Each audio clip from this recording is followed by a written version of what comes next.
Estamos aqui numa série trabalhando nos bastidores, né? Por que essa série? Por que esse tema? Porque nós conhecemos, às vezes, todos conhecem a história de Moisés, de Abraão, de Moisés, Paulo, mas tem algumas pessoas na Bíblia que passam meio que desapercebidos, como esse homem de hoje aqui, o Ananias. Sabe quantas vezes o nome dele aparece na Bíblia? Duas vezes, né? Somente 2 vezes, Atos 9 e Atos 22, só.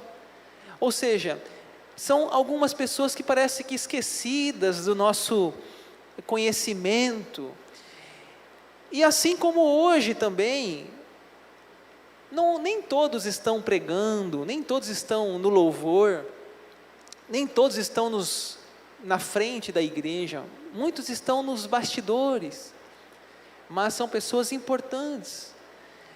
Você no seu trabalho, no seu escritório, no seu consultório, na sua indústria, na sua faculdade, na sua escola, no seu bairro, no seu condomínio, você é um trabalhador do reino de Deus.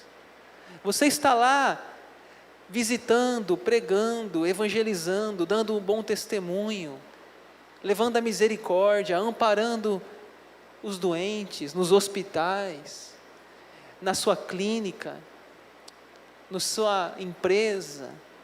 Você está lá fazendo a obra de Deus também. Eu, como pastor, eu não vou entrar dentro da sua empresa, eu não vou entrar dentro da sua indústria, eu não vou entrar dentro da sua casa.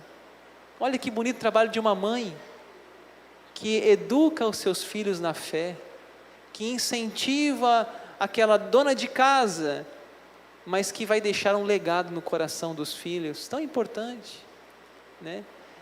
A gente vê esses grandes homens, né? Presidente dos Estados Unidos, tem uma mãe por trás, né? Que cuidou, que zelou, que apoiou, que ajudou, que ensinou a ser um homem correto, de caráter, uma mulher de caráter.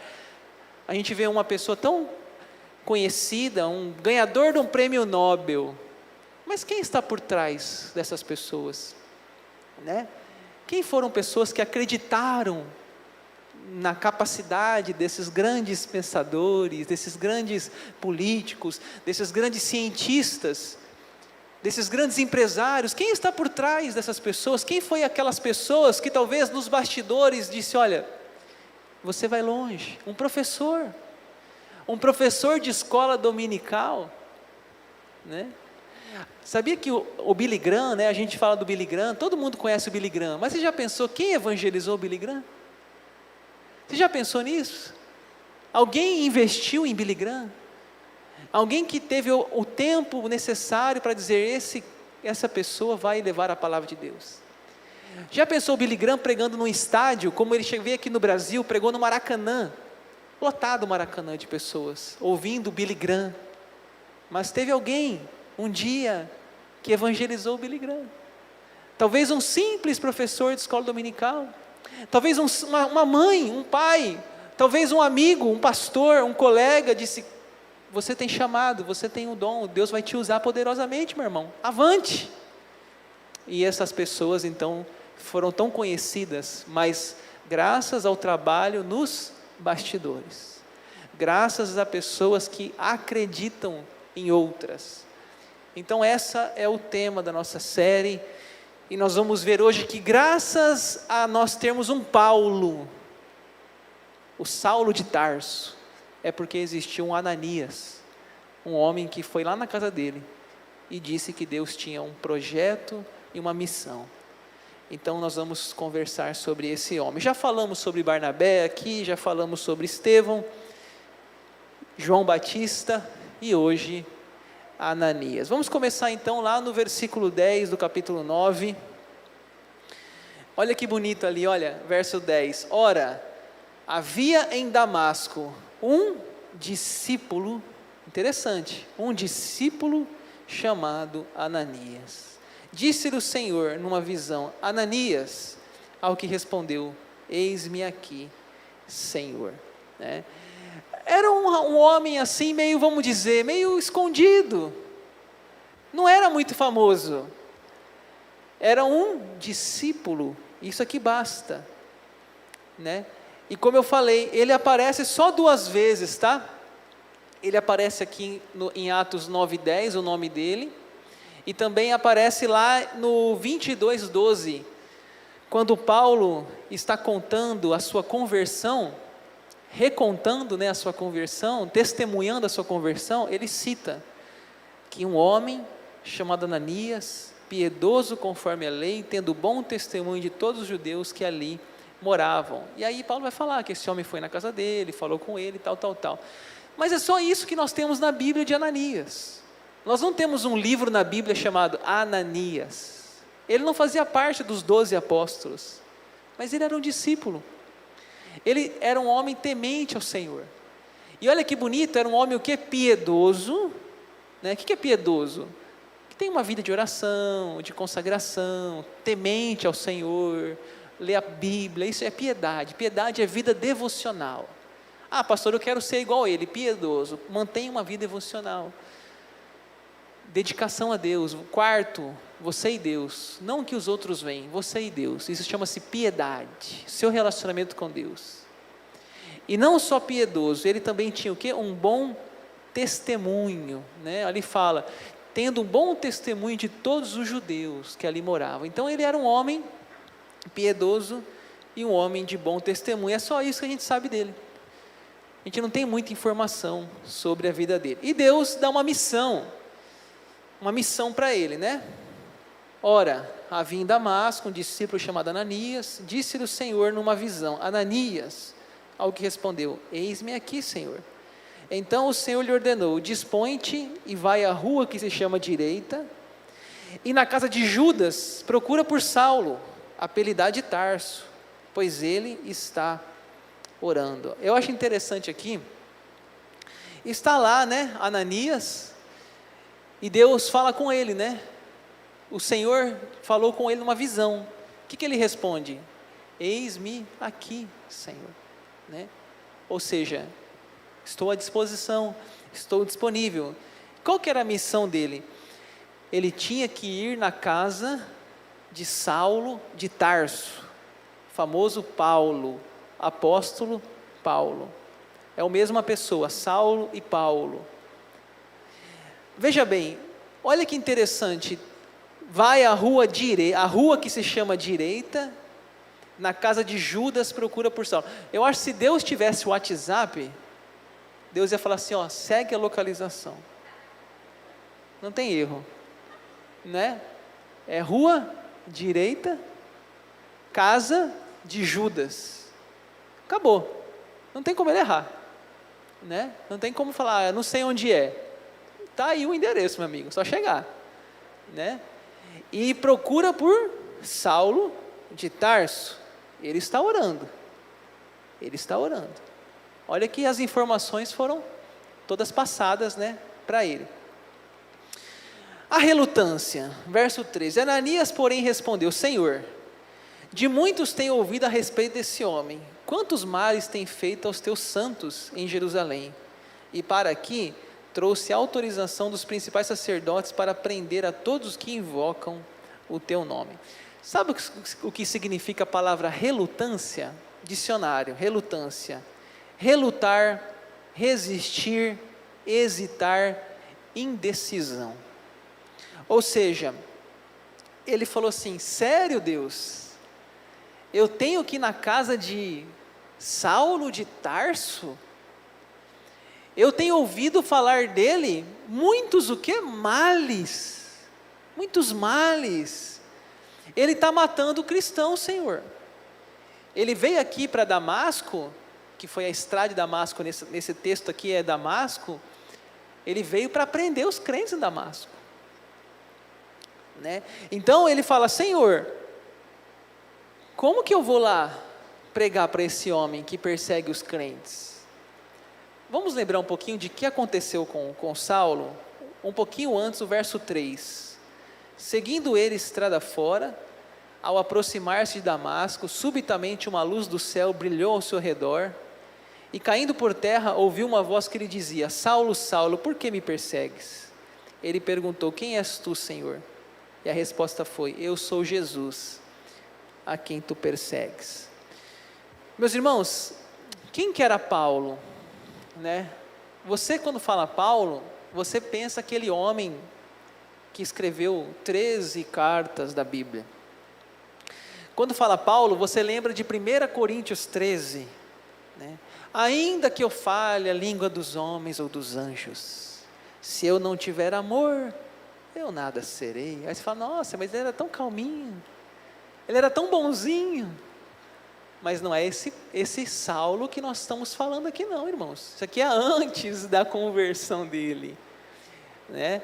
Era antes. Aqui ele estava indo prender os crentes. Aqui, um pouquinho antes, lembra que eu falei aqui sobre Estevão, a morte de Estevão por apedrejamento? No finalzinho fala: Saulo estava ali presente, apoiou a morte de Estevão. Então, aqui, irmãos, Paulo era um perseguidor implacável. Ele achava que o Jesus era uma farsa. Ele achava que a religião do cristianismo era uma seita. Ele não acreditava que Jesus era o Messias. Ele falava: como que o Messias morreu na cruz? Não, tem que acabar com o cristianismo, tem que extirpar o cristianismo da terra. Eu tenho que perseguir os crentes, eu tenho que prender os crentes, porque a verdadeira religião é o judaísmo. E o Messias não veio ainda, Saulo de Tarso. Ele não entendia como que eles pudessem acreditar num crucificado, num condenado, porque quem era condenado na cruz naquela época, irmãos, eram os piores criminosos. Então, por isso que Paulo depois fala ainda, né, que a cruz é loucura para os que creem, né? Para os que não creem, mas para os que creem é poder de Deus. Então, era uma coisa assim para Paulo ainda, nesse tempo ainda muito, era uma coisa assim, vamos dizer, ele achava que estava fazendo certo, perseguir os crentes. Quando ele dá o testemunho lá em Atos 26, o livro de Atos, o capítulo 22 e o capítulo 26, ele conta a sua história.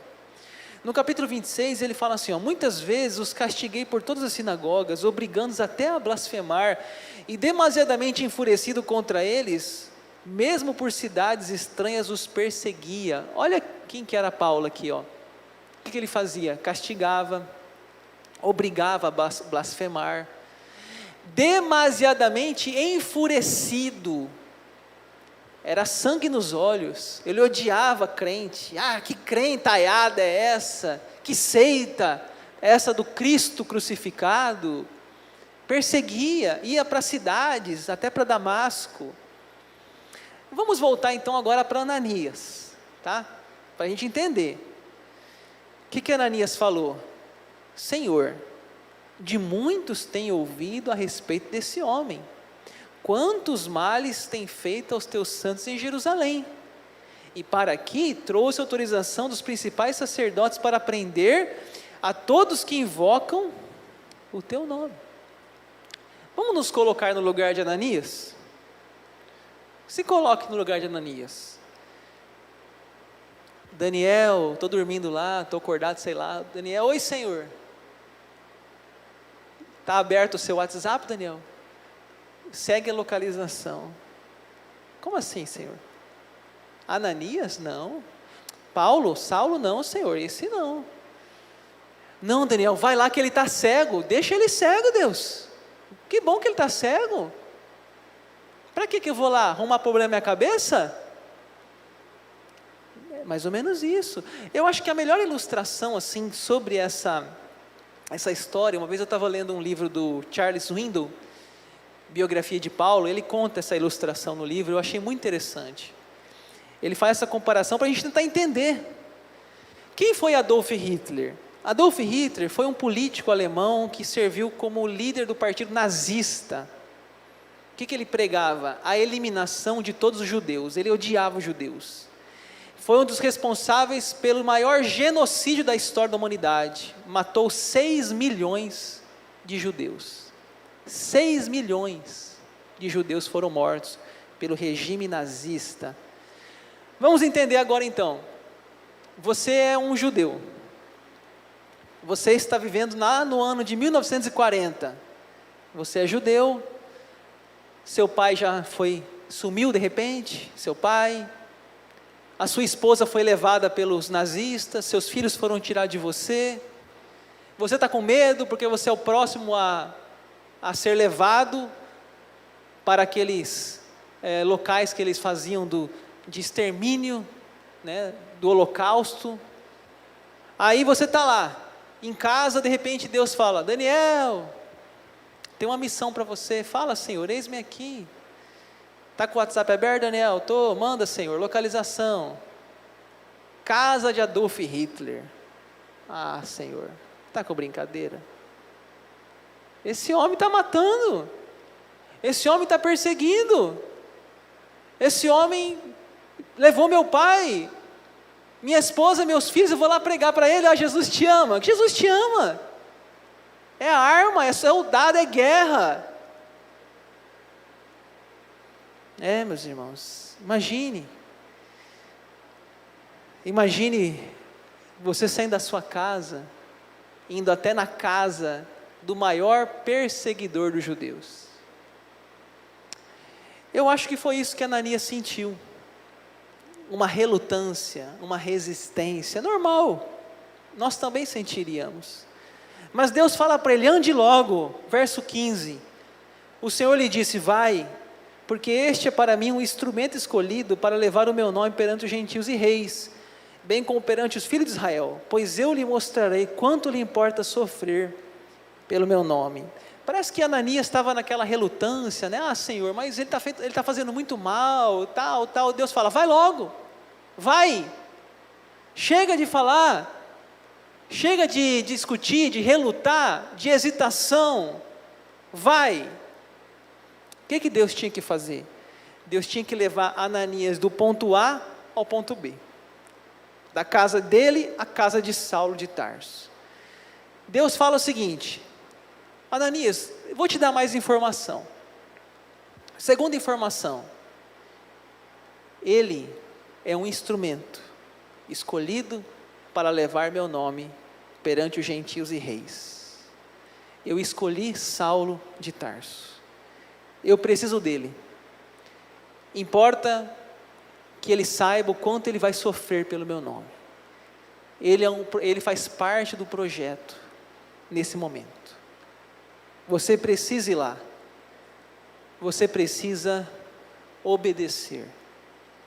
O que Ananias faz? Verso 17, então Ananias foi. Irmãos, agora vamos imaginar a cena: sair da sua casa, ir até a rua direita. Cheguei na rua direita, beleza. Qual que é a segunda informação? Casa de Judas. Aqui que mora o Judas? É aqui. Sim, tá. Bate na porta. Ei, Judas. Pois não, abre a porta, Judas. Aqui é Ananias. O Senhor me revelou que eu preciso visitar uma pessoa. Eu preciso visitar Saulo de Tarso. Judas fala: bem-vindo, estávamos esperando por você. Nós estávamos esperando por você. Ananias entra. Então Ananias foi, e entrando na casa, impôs sobre ele as mãos, dizendo: Saulo, irmão, o Senhor me enviou a saber, o próprio Jesus que te apareceu no caminho por onde vinhas, para que recuperes a vista e fique cheio do Espírito Santo. Imagina essa cena. Você chegou na rua direita, você chegou na casa de Judas, e agora para falar com esse homem? Ele entra na casa, ele vê lá o Saulo de Tarso, mas ele está cego e está orando. Acho bonito o que ele fala. Ele chega em Saulo, ele fala uma frase bonita, ele fala assim: Saulo, irmão. Não é isso que está na Bíblia? Saulo, irmão. Interessante. Irmão. Bem-vindo à família de Deus. Saulo, irmão. Ele não chegou lá e falou: ô seu pecador, ô seu perseguidor. Ele não falou isso. Ele não chegou lá e falou assim: seu filisteu, incircunciso. Não. Ele coloca a mão nos ombros de Paulo, impôs as mãos, e ele fala assim: Saulo, irmão. Importância do toque físico, né? A importância às vezes, né, de uma pessoa encostar no nosso ombro, dizer: olha, Saulo, irmão. Ou seja, agora você não é mais um inimigo, não, você é da família, você agora é do reino, você agora é da fé, você agora é do soldado, da infantaria, é do grupo de Cristo, do time de Cristo. Bem-vindo à família, bem-vindo, Saulo. Está aberta a porta para você, Saulo. Bem-vindo, irmão. Eu acho bonita essa forma que Ananias inicia. Verso 18: imediatamente lhe caíram dos olhos como que umas escamas, e tornou a ver. A seguir levantou e foi batizado. Aconteceu aqui 2 milagres. Primeiro milagre: caíram dos olhos como escamas. O que é isso? Antes, Paulo, ele via a vida de uma maneira errada.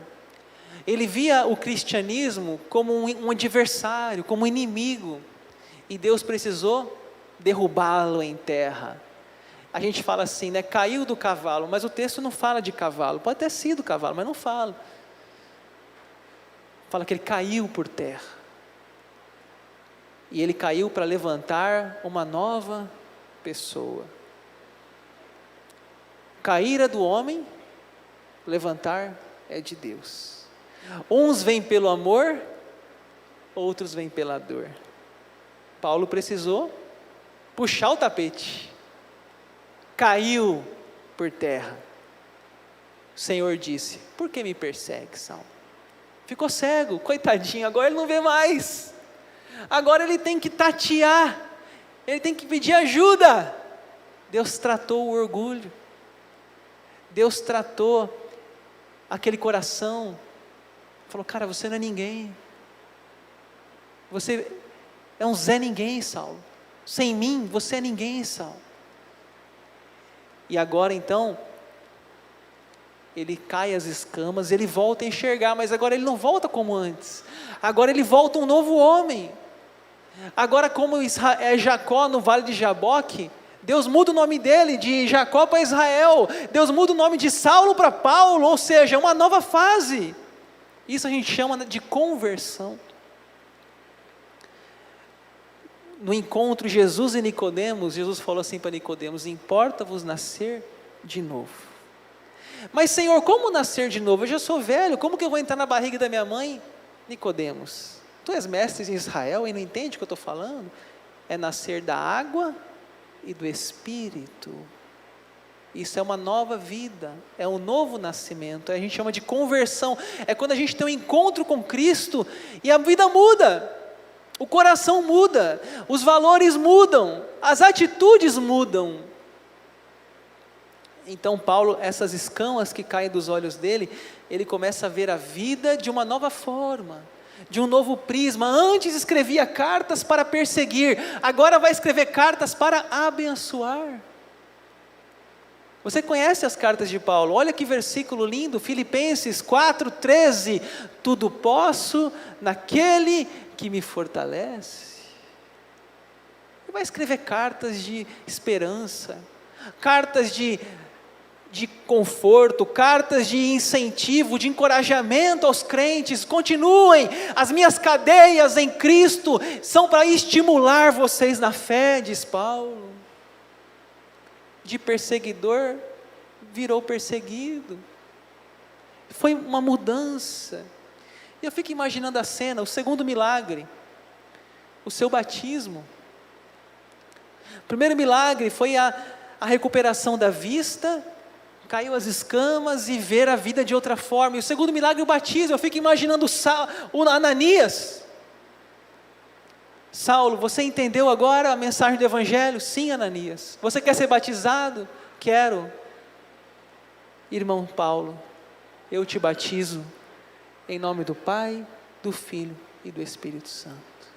Fica imaginando Paulo levantando aquele batismo, fala ali, foi batizado, dizendo assim, abraçando Ananias, dizendo, agora eu sou uma nova criatura. Aquele que está em Cristo é nova criatura. As coisas velhas ficaram para trás, eis que tudo se fez novo, e realmente aconteceu isso na vida de Paulo.